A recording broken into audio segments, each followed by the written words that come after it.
Salut à tous, moi c'est Alexandre. Aujourd'hui, on va explorer comment la pauvreté transforme des choses banales en véritables trésors en Afrique. Là-bas, des objets et services du quotidien deviennent des symboles de statut, de survie et d'ingéniosité. Ce n'est pas une vidéo pour s'apitoyer, mais pour célébrer la créativité et la résilience. Face à l'adversité, on invente, on recycle, on donne une nouvelle vie à chaque objet. On va voir comment ce qui nous semble ordinaire est, ailleurs, un luxe pour lequel on se bat. Préparez-vous à découvrir notre top 10 des choses normales, devenues extraordinaires en Afrique. C'est parti. Numéro 10. L'eau potable. On l'appelle parfois l'or bleu, car elle est aussi précieuse que rare dans de nombreuses régions du monde. En Afrique, accéder à l'eau propre est un défi quotidien, une réalité qui façonne la vie de millions de personnes. Chaque matin, des familles entières se lèvent avec une seule priorité: trouver de l'eau pour survivre.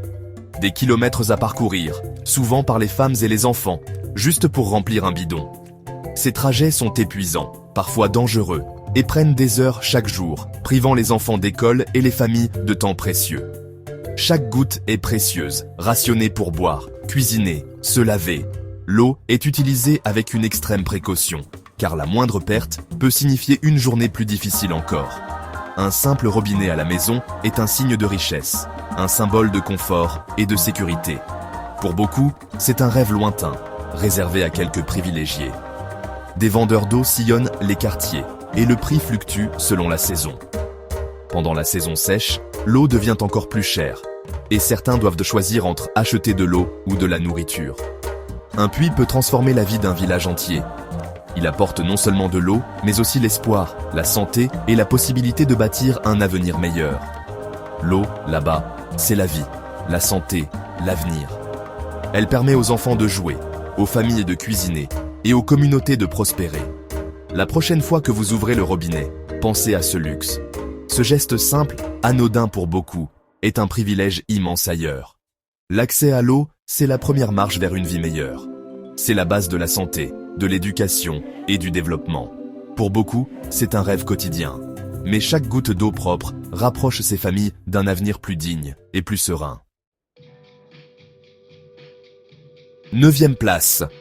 L'électricité. Un mot simple, mais une réalité complexe pour des millions de personnes à travers l'Afrique. L'électricité, c'est la promesse d'un avenir meilleur, mais aussi un défi quotidien pour beaucoup. En Afrique, la nuit tombe, et c'est souvent le noir total. Dans de nombreux villages et quartiers, l'obscurité s'installe dès le coucher du soleil, rendant les rues silencieuses et les maisons calmes, faute de lumière. Pas de lumière, pas de réfrigérateur, pas d'internet. Les familles s'organisent autour de cette absence, adaptant leur quotidien à la pénombre, parfois en allumant une simple bougie ou en attendant le retour du courant. Les coupures de courant rythment la vie, même dans les grandes villes. Les commerces s'arrêtent, la circulation ralentit et la ville semble suspendue, le temps que la lumière revienne. Les enfants étudient à la bougie, les commerces ferment tôt. Les rêves et les ambitions se heurtent à la réalité de l'obscurité, limitant les possibilités d'apprendre ou de travailler après le coucher du soleil. Un générateur ou un panneau solaire, c'est un luxe et un symbole de réussite. Ceux qui en possèdent peuvent prolonger leurs activités, tandis que les autres attendent patiemment le retour de la lumière. Des micro-réseaux solaires émergent, des points de recharge apparaissent sur les marchés. Ces innovations transforment peu à peu le quotidien, offrant de nouvelles opportunités et un peu plus d'autonomie aux habitants. L'arrivée de l'électricité dans un village, c'est une révolution. Plus de sécurité, plus d'éducation, plus d'opportunités. Les enfants peuvent jouer dehors, les adultes peuvent travailler ou se réunir, et la vie prend une nouvelle dimension. L'électricité, ce n'est pas juste de la lumière, c'est l'énergie des rêves. Elle permet d'imaginer un avenir différent, d'ouvrir la porte à de nouvelles ambitions et de croire en un lendemain meilleur.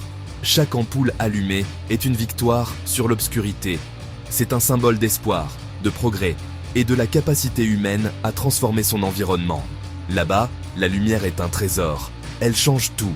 Elle rassemble les familles, sécurise les rues et donne à chacun la possibilité de rêver plus grand. Elle ouvre la porte du monde moderne, connecte les villages au reste du globe et offre à chacun la chance de participer à la grande aventure du 21e siècle.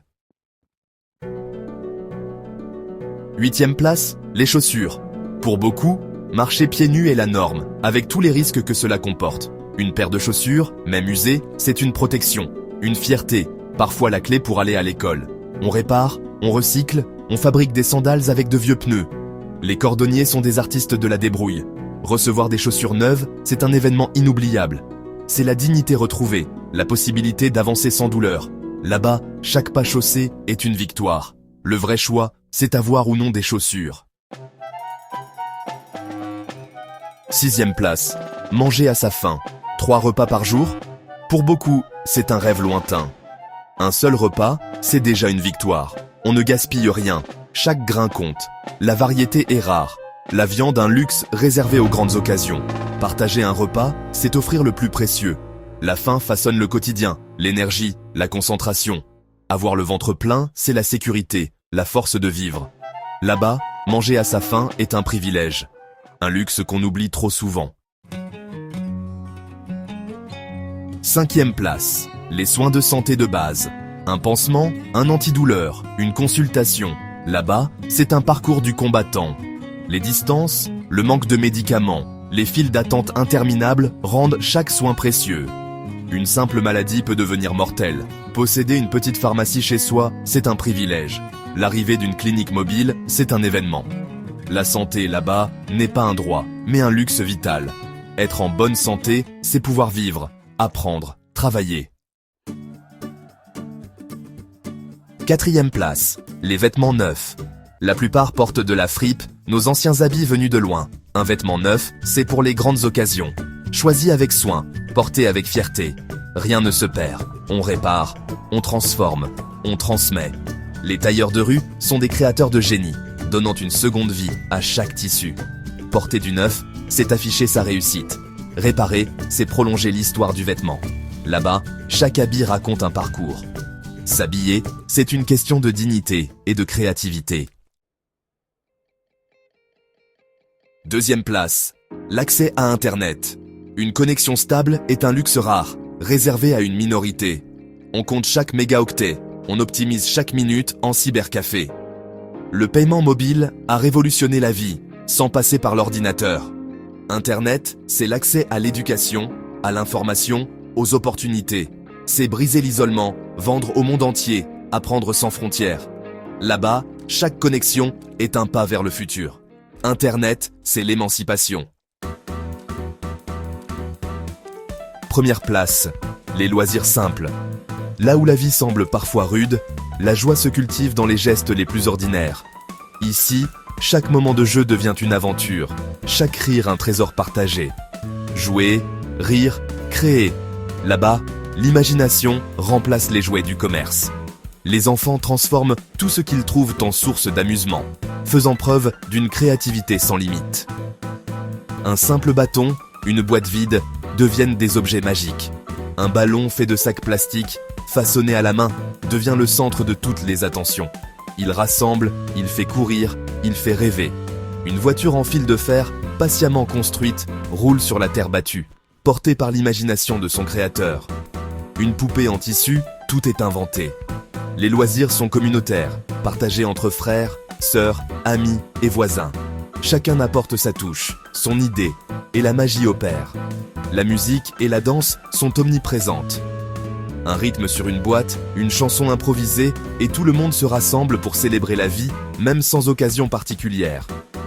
Ces moments de joie sont essentiels à la résilience. Ils soudent les liens, rechargent les batteries et rappellent que le bonheur se trouve dans la simplicité et le partage. Ils donnent du sens à la vie. Même dans la précarité, la chaleur humaine et la solidarité illuminent le quotidien. La joie de vivre triomphe, éclatante, indomptable, même lorsque tout semble manquer. Elle se transmet, elle se partage, elle inspire. Le plus grand trésor, c'est la capacité à être heureux avec peu. Savoir apprécier ce que l'on a, savourer chaque instant, voilà la vraie richesse. Là-bas, le bonheur se fabrique chaque jour, dans les gestes du quotidien, dans l'entraide, dans la gratitude pour les petites choses. C'est la plus belle leçon d'Afrique. La joie, même fragile, est un trésor inestimable, à préserver et à célébrer chaque jour. Voilà, notre voyage touche à sa fin. 10 choses ordinaires, 10 trésors extraordinaires ailleurs. J'espère que cette vidéo vous a ouvert les yeux sur la vraie valeur des choses. La richesse, c'est la créativité, la solidarité, la joie de vivre. Partagez vos réflexions en commentaire, abonnez-vous si ce contenu vous inspire. Merci d'avoir regardé, prenez soin de vous. À très bientôt.